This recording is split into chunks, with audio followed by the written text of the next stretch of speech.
Wyatt came to a quick conclusion after receiving his 3 scheduled implants. The process was puzzlingly quick, but the pain was something he was not willing to deal with voluntarily in the future. Due to the limitations of the medical wing and the current state, he wouldn't be receiving his cybernetic eyes, which suited him just fine, and he was in no hurry to replace his perfectly functioning natural eyes. Nor would he receive a direct uplink to the main net frame, but he didn't care about that one since that particular implant needed either the cybernetic eyes or go through the gene-enhancing program that was available only to the highest echelons of society in the Principality. The implants he did receive were impactful, and he wobbled with every step he took. The first was a series of nano-injectors that now laced his vertebrae and would, over a few hours, make their way to his brain. The injectors would then be ready to dull pain, enhance his reaction time, and combat neurotoxins should that be needed. The second implant was the one he was currently hating the most. At the back of his skull now sat a small biomechanical chip that would allow Commander Redford, or whoever the commanding officer at the time was, to deliver him orders and instructions. He could feel the chip wriggling into position, slowly growing to prevent rejection, and was now messing with his ears, dulling his sense of stability and cutting his hearing range by a significant amount as it latched itself in order to provide its benefits. In short, it was a sort of long-range, one-way radio. He could receive orders but couldn't reply in turn since he wasn't connected to the network. As long as the distance didn't exceed more than 100 kilometers from the nearest network access point, that is. The third implant, though, was the main reason why he would not ever take any further implantations if he could help it. Sure, the first 2 hurt in their own unique ways. His back was killing him, and the nasty headache he was going through did him no favors. But the last one was in a league of its own. Similarly to the nano-injectors on his back, the third implant followed that same process. But instead of connecting with his brain and limiting itself to his column, the rest of his body was the objective. Well, not his whole body, just his bones. A subdermal implant was inserted in his chest, as close as possible to his aorta. Thanks to the local anesthesia and the quick, precise motions of the robotic unit performing the seconds-long surgery, he didn't feel a thing, and his wound was closed a moment later with biofoam. The scar would be gone in just a few days at most. The pain, though, made itself known half an hour later. It began like an itch he couldn't quite scratch, but all over his body and underneath his skin. Then it increased until every step was agony as it rippled across his whole body. It felt like getting pricked by a needle, but unlike a single stab that was barely painful, annoying, and quick to pass, he was enduring hundreds of them at the same time with every movement he made. Even breathing is a struggle, he muttered as he continued to wobble his way around the hangar, only occasionally hearing the snickering of technicians, mechanics, and the odd pilot that made their way there. I understand that the ship doesn't have the facilities to do this in private, but their staring is not helping my mood one bit, he thought with annoyance as a fresh wave of pain coursed through his body. He couldn't even hate or blame the medic in charge for anything. She had warned him of what he was to expect and what he needed to do for the implants to take full root. That was the main reason he couldn't sit down or lay on his bed, trying to be still as a corpse in an attempt to lessen the pain. And why he couldn't take painkillers either. He had to endure the process fully awake and on constant move, which, as he was reminded again as he nearly tumbled to the ground for the 7th time since his arrival, his hatred for the second implant increased. The pain of having his bones suffer microfractures every second only to be sealed and put back together almost instantly, he could handle. It wasn't enough to make him scream, but it was a ticking, maddening constant that he couldn't help but wince, groan, and clench his teeth in response to it. But the sensation of impending vertigo and his impaired balance, making it impossible to keep a steady posture or any semblance of rhythm? Yes, he hated the second implant with a passion. As he finished another round, he noticed a vaguely familiar figure enter the hangar. Her red armor and blue hair gave her away as she approached in his direction. The few staring crew members made themselves scarce at her sight, opting to admire her from a safer distance. Damn, what was her name again? Juliana? No, that's her sister, right? Ugh, come on, think! Damn this headache! Her name started with a C, I think? Cecilia, Celestine, Cynthia! Yes, her name was Cynthia Winfield. He mentally patted himself on the back for remembering just in time before the blue-haired woman said something he couldn't quite catch. Her voice was still pleasant to hear, but distorted thanks to the implant. Not to be disrespectful, he began, voice entirely too loudly, and stopped for a moment to face her. Grave mistake. As the moment he stopped moving, he felt as if the ground was about to become the ceiling the wall, and his feet his arms. With a mighty groan, he pushed himself to the side, catching himself before he fell and continued walking. Pain rocked his senses, and he gritted his teeth hard in protest, but he succeeded. The sensation of vertigo lessened, and now he could wobble in peace again. After a few seconds, he spoke up as he noticed the blue-haired woman looking at him with a hint of pity and understanding in her sapphire blue eyes. Sorry about that. The implants won't allow me to follow protocol for now, he apologized. How may I? A pained groan cut him off. Be of service? Breathe deeply and don't fight the pain. You're straining yourself that way. Calm, deep breaths. Let your lungs do the heavy lifting, Lieutenant Staples, Cynthia replied, as she walked beside him and spoke louder than usual so he could hear her voice. Wyatt did as instructed, though it was difficult, and the first attempt made his entire ribcage protest in anger. But he didn't give up and continued. It took the better part of 5 minutes until breathing no longer hurt, and much to his joy, the pain lessened considerably. Another 5 minutes later, his vertigo also diminished, most of his hearing returned, and the headache was not as prevalent as before. During that time, Cynthia walked silently at his side as a regal pillar of unshakable duty, and her advice was greatly welcomed by Wyatt, now that he reaped the benefits of it. Thank you, Lady Cynthia. I feel much better now. I suspect that given the condition I found you, you were not told the proper physical steps to aid you in the implant adjustment period, she stated, as a matter of fact. Wyatt nodded lightly. I wasn't aware there were any to begin with, Lady Cynthia. I was merely told that I needed to keep moving and that I shouldn't take painkillers. Again, I thank you for your aid. To his surprise, he saw her stoic face turn into a displeased one, frown and all. I will report this immediately. Such gross oversight cannot go unnoticed. She closed her eyes for 2 seconds, then opened them again, her expression returning to the picture of professional neutrality. It has been done. Did she actually do it, or is she just pulling my leg? He asked himself, but put it to the side in favor of her previous aid. I thank you, Lady Cynthia, but won't you get in trouble for it? I may not be a part of the military structure as I hold no official rank, but as Princess Clara's bodyguard, my position stands above many in terms of importance and weight. Protocol must be followed for order to exist, and its structure must be respected in due turn. You are a Lieutenant Wyatt Staples before you're a commoner, and your rank was insulted by the denial of proper medical insight and exercises, and thus you suffered more pain and discomfort than necessary. I can assure you I will not be punished for exposing such gross incompetence, she replied with a stern, serious tone. Oh, shit. Color me pleasantly surprised. Another noble worth her title, though she's a stickler for rules, too. Now I understand why she protested about Woodshaft's smuggling operations. I wonder if Princess Clara has any influence in her attitude and views, he wondered before giving her a faint nod. In that case, I thank you for your aid, Lady Cynthia. You may call me by my name, Lieutenant Wyatt. My princess has bestowed the courtesy of extending you her hand in friendship, and the use of her name without honorifics. You saved my life as well, so I offer the same courtesy, she revealed with a hint of humility. Despite everything, Wyatt couldn't stop a smile from spreading on his lips. Without so much pain clouding his mind and being able to think more or less properly again without the headache, his awkwardness returned as well as a clear reminder of his position. In that case, Cynthia, you may call me by my name, too. Very well, she replied, and suddenly turned on her heel in a swift, clean motion that would have put a ballerina to shame with how smooth it was despite her bulky armor. Follow me. My princess wishes to speak to you in private. Commander Redford has been informed, and you have been granted leave until my princess says otherwise.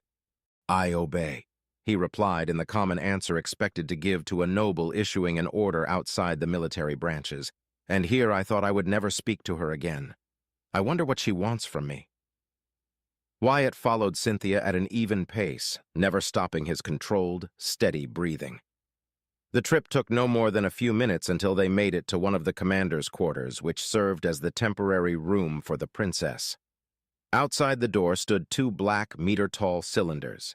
He watched as the bodyguard put her hand on the scanner and then introduced a long, complicated code. When she was done, the cylinders turned white and the doors opened. Wyatt advanced as Cynthia stepped aside to give him access to the room. He raised an eyebrow in confusion.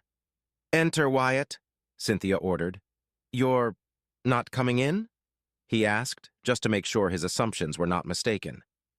"Clara wishes to speak with you in private," she replied, and said nothing more.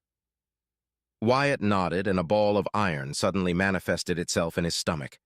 He'd heard stories and other gossip that when a commoner was invited to a noble's room in private, it was for one of three things: murder, sexual reasons, or simple amusement. He wasn't one to believe such hearsay, but now he wasn't so sure about it. Still, he stepped into the lavishly ample room with just some trepidation seeping through his otherwise practiced mask. 3 steps into the room, the door behind him closed with a rasp of metal and a hiss, sealing it behind him. The ball of iron turned into a veritable pit, and he began to sweat nervously. The room was quite ample, he had to admit. There was a large bed on the other end, a large private bathroom to his right, and expensive pieces of furniture set about the place. But his focus was on the blonde woman sitting on a chair in front with a small circular desk set before her, holding a few confectionery treats and a violet liquid he wasn't sure what it was. "Ah, Wyatt, please come sit. I wish to discuss a few things with you," Clara said, offering him a sincere, friendly smile. The pit shrank in since, but didn't leave him. "Okay, Wyatt, play it cool and try not to get murdered. Don't say anything stupid or offensive and you may walk out of this in one piece. A noble is already dangerous. Royalty? Doubly so," he thought as he obeyed and sat on the available chair. Immediately after, small electrical shocks erupted all across his back, arms, and legs, but they were not unpleasant. If anything, the pain was further reduced and was now only mildly annoying. Seeing his puzzled expression, Clara giggled. "I am aware of your current condition, Wyatt. The Dulaxis, Ontoro, and Kinator implants are some of the worst there are. Necessary, but bothersome to deal with. That chair is specially designed to allow your body to work on its own while you are seated. It doesn't replace physical activity, but it makes it far more tolerable for some time." Wyatt bowed his head. "I thank you for your benevolence, Clara. How may I be of service?" "I wish to know more about you, Wyatt. Without access to your records, I'm afraid I know nothing more than what you can tell and show," she said before sipping from her drink. "Do help yourself to some desserts. They are delectable, I can assure you." "Don't mind if I do," he thought, as he reached for a small, round thing covered in white fudge and topped with some sort of red fruit. He ate it, and his eyes widened as the explosion of flavor overwhelmed his taste buds, and only by sheer will of restraint he stopped himself from scarfing down the entire plate of good stuffs. He munched on the offered treat slowly, savoring the exquisite sweet thing in his mouth. When he swallowed, a satisfied sigh escaped his lips. "What are these?" he asked, enamored with the sweet things. "Cake, a small version of them. There are also cookies, scones, and chocolate bits. The glass is filled with grape juice," she replied gently. "Go on. You can eat as much as you desire." "I might just do that. What in the blazes is grape juice, cake, and chocolate?"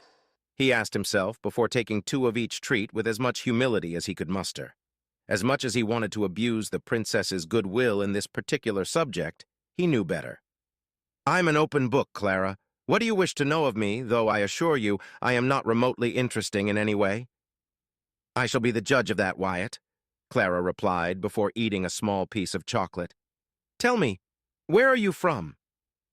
"I'm from Volantis, Your Majesty, a little colony of no importance in the territory belonging to House Gimor under the supervision of Baron Carlos Arante, bordering Caiston territory, actually.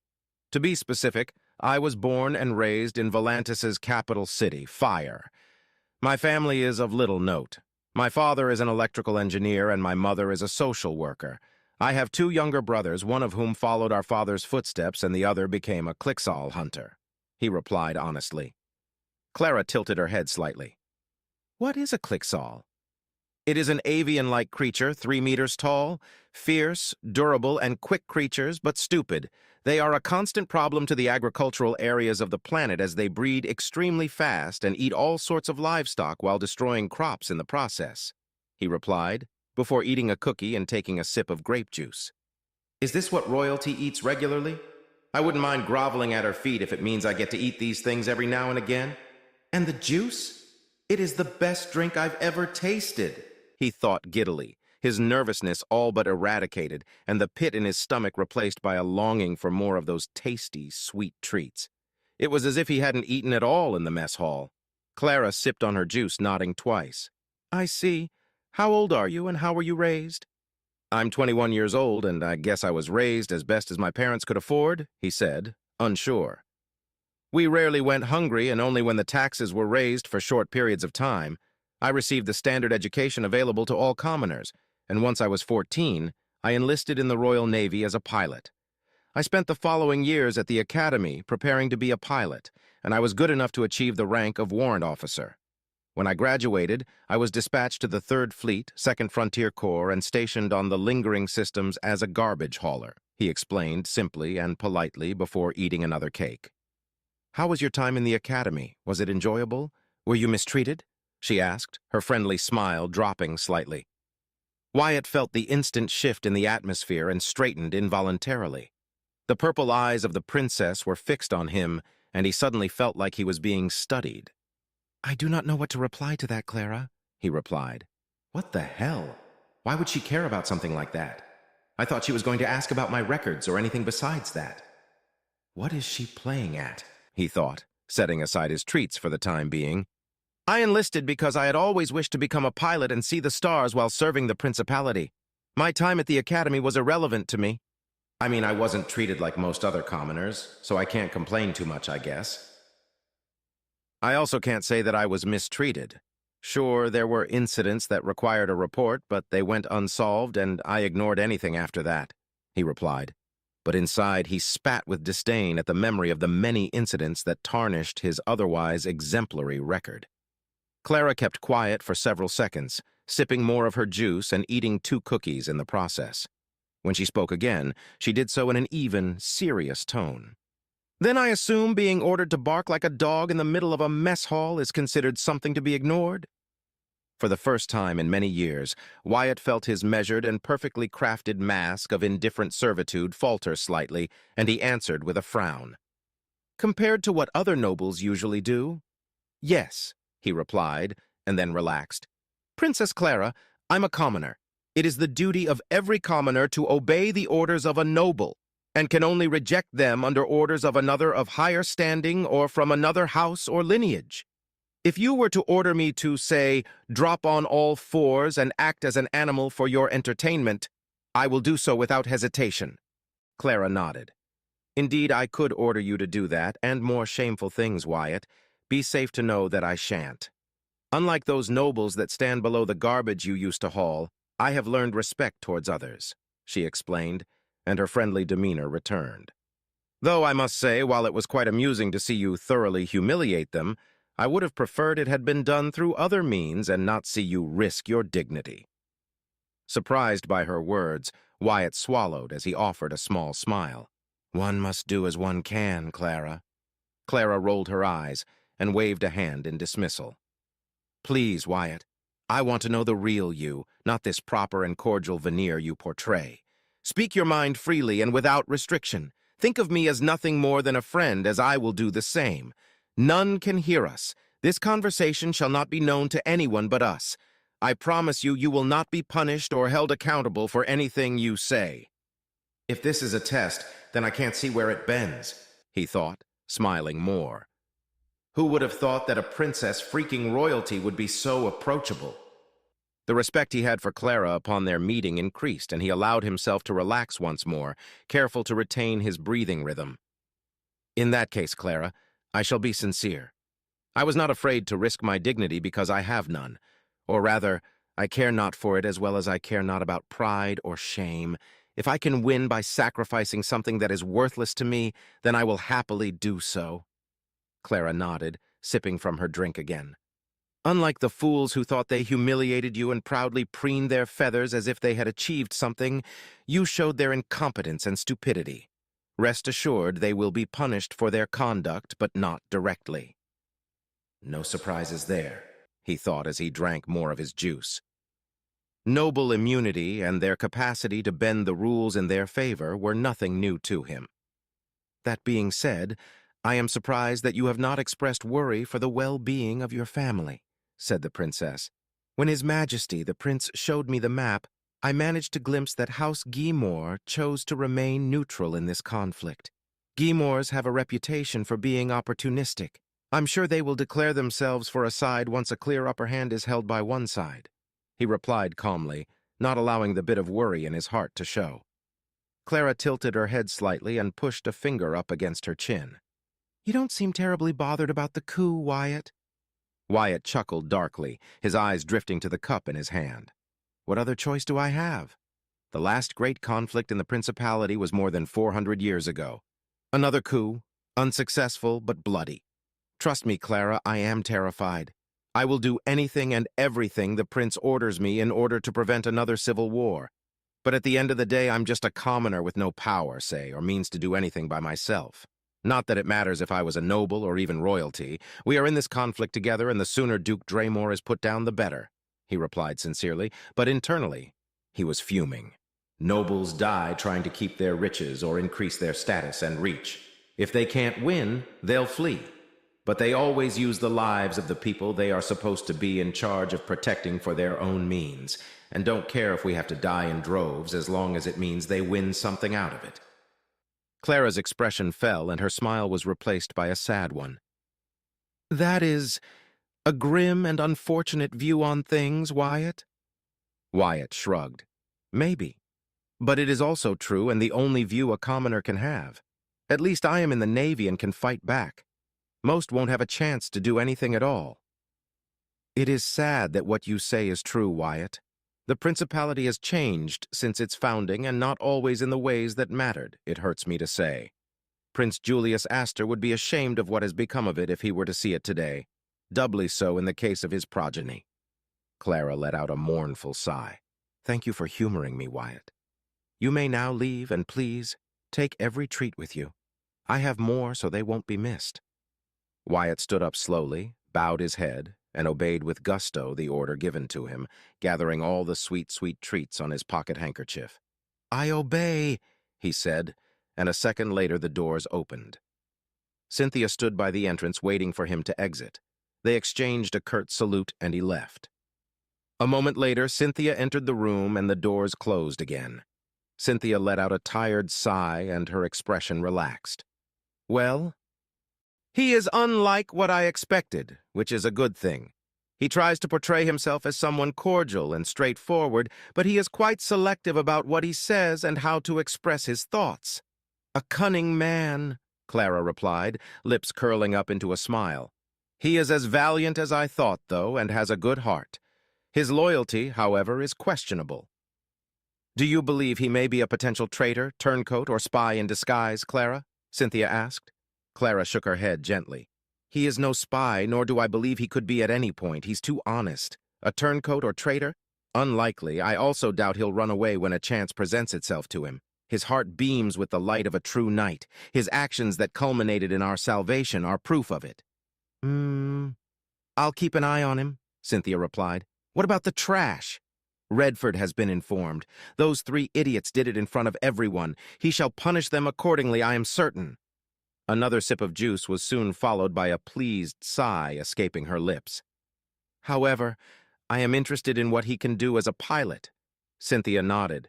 His unorthodox tactic drove that black ship away. As Redford stated, a man of his talent was wasted in such a posting. He has already prepared a series of simulations to gauge Lieutenant Wyatt's capabilities. Inform Redford that I wish to see Wyatt in action. The fleet shall travel to Gintrax once we are in range to do so. Resupply should be done within 4 hours, and we shall have 3 days of travel until we can leave. Plenty of time to see if his tactic was a fluke, or if there is true talent beneath his actions, Clara replied. Cynthia sighed tiredly, and her judging eyes fell upon her friend. You just want an excuse to watch dogfights, don't you? Clara blushed. Shush, you.